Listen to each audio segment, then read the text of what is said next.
Hi everyone, it's a lot of eyeballs. Great, so I'm Jeremy, nice to meet you all. Great, I wanted to make that joke. I'm so glad that actually we're not doing the networking before that. The only French in the room, probably in London, that are like one in cheese. That's a great conversation for later, great icebreaker, so I'm glad that we didn't do the networking before. Head of Paid at Genie Goals, I've been there for about a decade. We specialize in paid media for retail, so PPC, paid social, and affiliate, with a strong focus on growing brands internationally. So I was trying to think about the sort of value that I could bring today, the sort of conversation that we wanted to have, and it was at a time where we saw kind of CPCs skyrocketing, lots of challenges with some of the brands that we work with.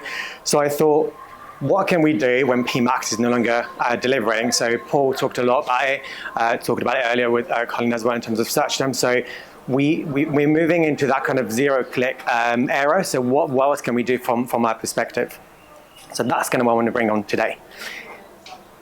I had to start there, right? The AI revolution. So if you listen to Google, and Colin, you put that brilliantly earlier, effectively you talk to your clients, business objective, you map that out, then what do? You launch PMax, AI Max for search, demand gen, boom, done, bye. That's it, we're all done, right? That's what we do. But the reality is that if we're all using the same technology, we're all using the same campaign type, we're all doing the same thing, at the end of the day, we're left with no competitive advantage. So that's kind of the way I look at it. So yes, AI is revolutionizing the type of work that we do and how we do it. But ultimately, this is only so that we can spend more time adding strategic value to our clients. I remember like when I started 10 years ago, it was all about building out groups, cycling, and that's literally all I did. No conversation about strategy, that's all I did. Bit of a trauma there, but that is no longer the case. It's just we're shifting the sort of thing that we do. Now, it's still about understanding how to best manipulate these AI tools, because at the end of the day, the way where I see it is that if we're using the same tool, the same kind of Google AI, at the end of the day, it's the data that we fuel the algorithm with. So that's kind of our job now. It's still tough out there. CPC, I mean, right, we all know CPC keeps on rising year after year, month after month. But I'm going to touch on that a little bit later on. Since March, I mean, I don't know if any of you have seen that, but since March this year, like CPC skyrocketing is like a massive issue in terms of profitability. Amazon dropped out last week of the auction. Let's just hang on to that while it lasts. How long, I don't know. We'll see what they're up to. Consumer behavior is as volatile as ever, so we are now programmed to just scroll and not to click anymore. So on top of that, costs of running a business are going through the roof. So when you add up increase in that spend, when you add up less engagement from consumers out there, it's simply not adding up for some of the retailers that we work with. So I've asked Gemini for AI plus human touch. I was like, that's great, that'll do the work. But we're entering that kind of new world of AI on one side, but also human touch. And I kind of wanted to bring that side and what we've done with some of our clients today.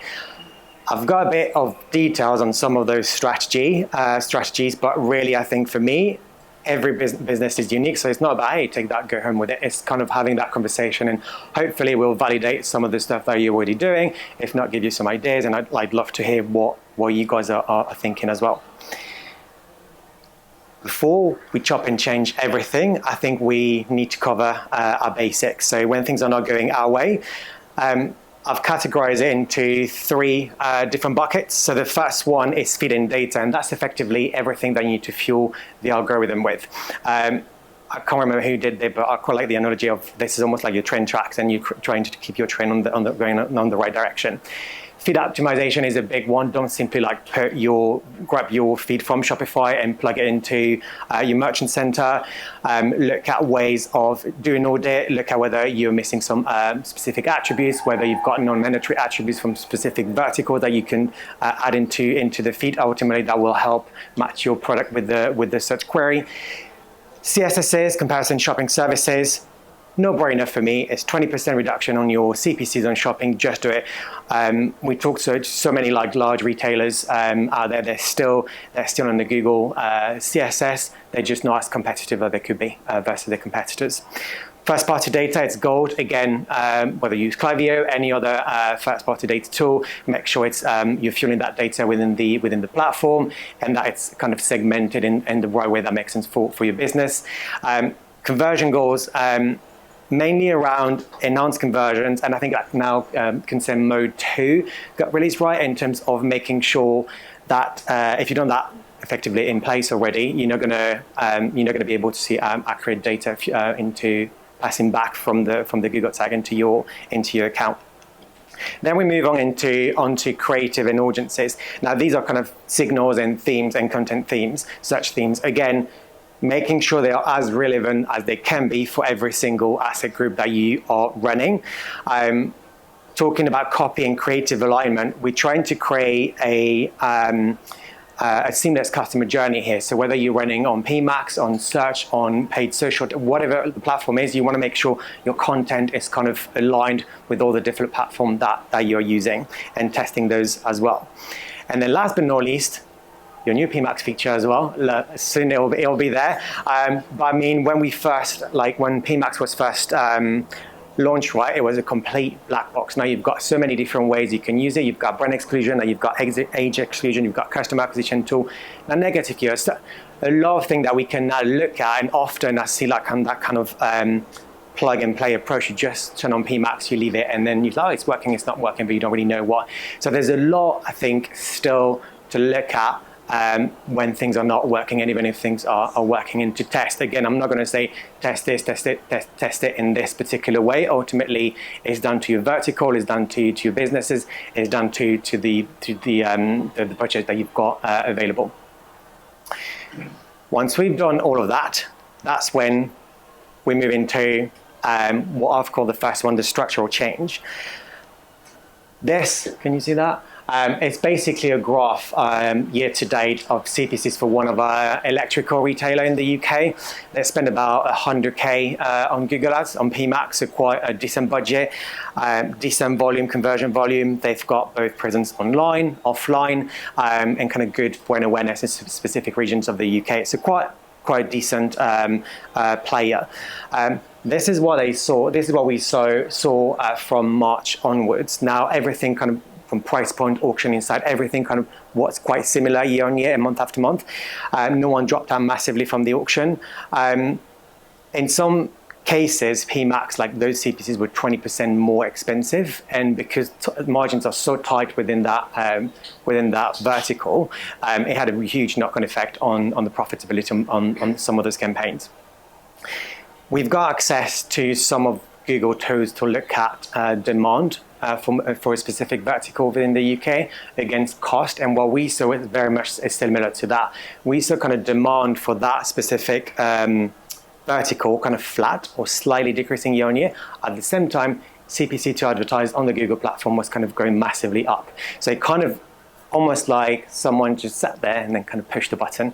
And we magically saw that happening across lots of multiple retailers. So we sat there like, what do we do? We had a great conversation earlier in terms of AI is taking over. Yes, it is, but ultimately, from my point of view, there's still a lot of strategic things that we can do. Without going too much into the detail, actually Paul touched on that earlier, this is how we would set up in terms of a different tier system, in terms of high, mid and low margins, looking at different locations as well in the UK based on brand awareness and kind of shipping, their shipping capabilities as well in terms of logistics. Low margins and product heroes, so there's that actually, those SKUs that are able to drive the first time customers to the brand, so they were willing to pay more for those, and then of course ends up being products.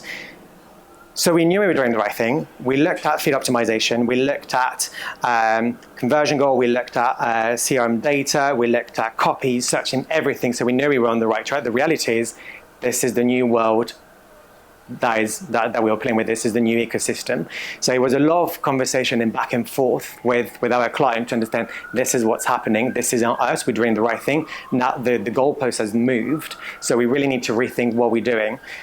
And I think with what's happening now with like AI mode, AI overview, all the different changes that we're seeing constantly, these are the kind of conversation that we're going to have a lot more compared to what we used to in the last few months, where you could kind of have a structure and it used to work. Now everything is changing, so it's likely that we're going to have that conversation a lot more. And I think I failed with our visual because we went from that structure to a much leaner structure, but it doesn't look like it. But broadly speaking, increasing your cost of sale across the board is simply just not possible for a lot of retailers out there.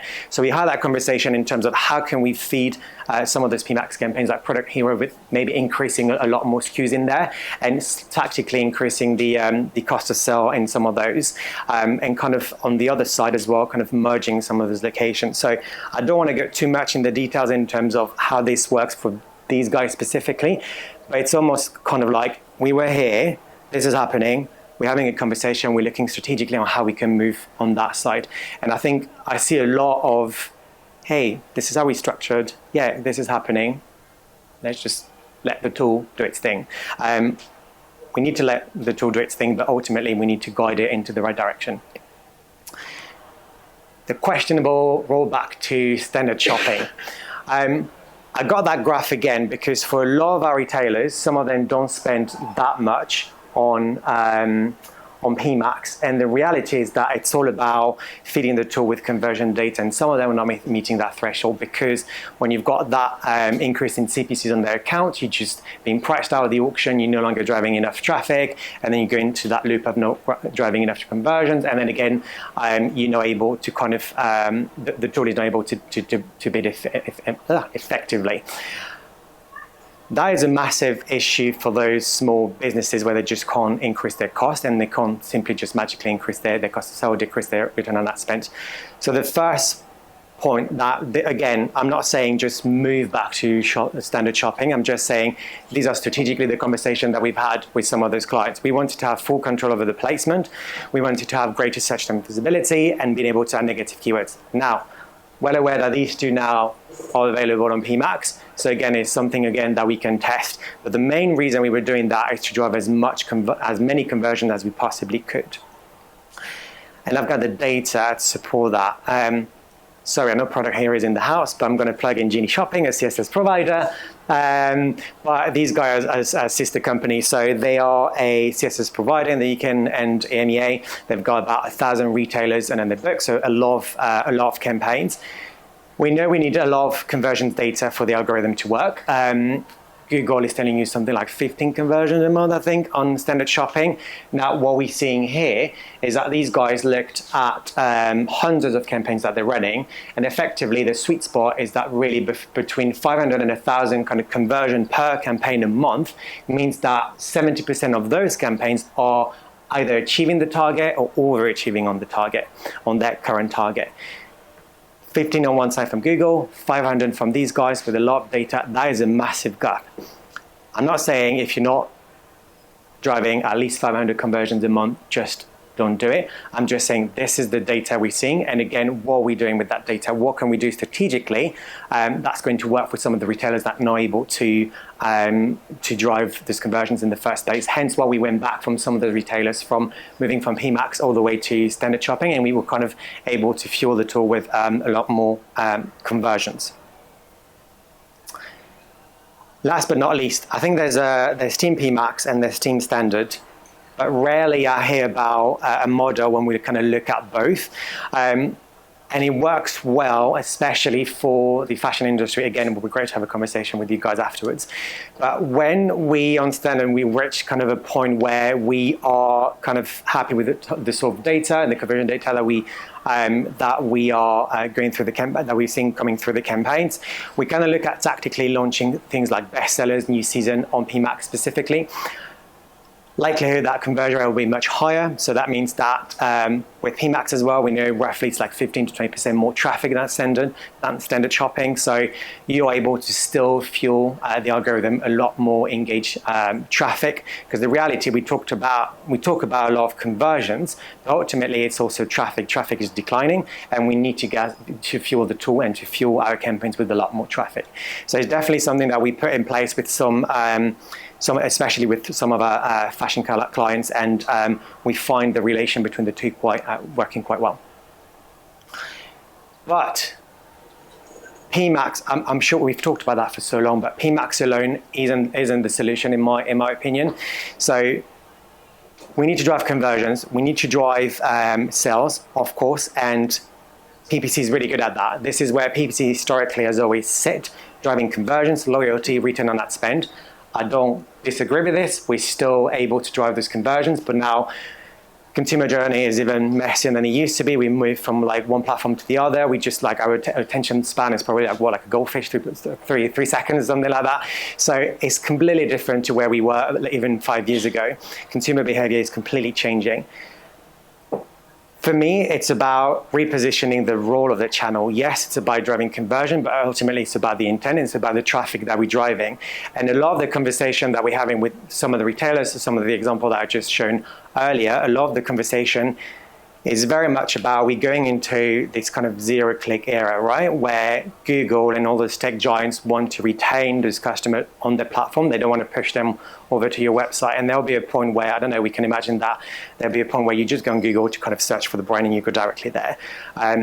So if the conversation about you need to drive a lot more engaged traffic, you can do that through demand gen, YouTube, whether that is even on Meta, TikTok. All depends on your business, on the budget that you got available, that your goals. But ultimately, it's about driving a lot more traffic. We are seeing a decrease in traffic actually on brand as well, based on what you were saying earlier. And it's just because that's just how the ecosystem works. And we had a lot of conversation with the brand that we work with in terms of educating them into this is what we're seeing. We don't necessarily know what's going to happen. Everyone's got a different take. We can, there's loads of people to follow on LinkedIn, and this is great. That's kind of how we kind of get our knowledge as well. But I think we need to be comfortable with change, because I like to control things. I like to know, we were talking about where our spend is going. But ultimately, the industry is changing so fast. We just need to keep up, but we need to understand that we're not going to control everything at first, and we just need to understand that when something is happening, when the challenge is happening, whether that's CPC is something else, we just need to put our strategic thinking hat on and kind of look at the way forward, as opposed to just, again, letting the tool do its things. So my key takeaway, I feel like it was in 5 minutes, I'm not sure. But I think when things get tough, we need to cover all our basics. So too often I see accounts where, it's not working, but we don't have the right CRM list in it. We probably still on the Google CSS. We're missing attributes in the feed optimization. So we can't just blame it on AI. Ultimately, again, we need to fuel the data with the right, fuel machine learning with the right data. Don't keep doing what you've always done. What you tested 2 weeks ago might actually be completely different next week. And that's completely changed, I think, compared to a couple of years ago, where we probably weren't doing as many tests as we are doing now. Keep experimenting. But for me, it's really about repositioning the role of paid search. Yes, we're here to drive, the channel is here to drive conversions, but ultimately we need to drive engaged traffic and fill that bucket from the top of the funnel. That's it. I don't even know why I'm clapping.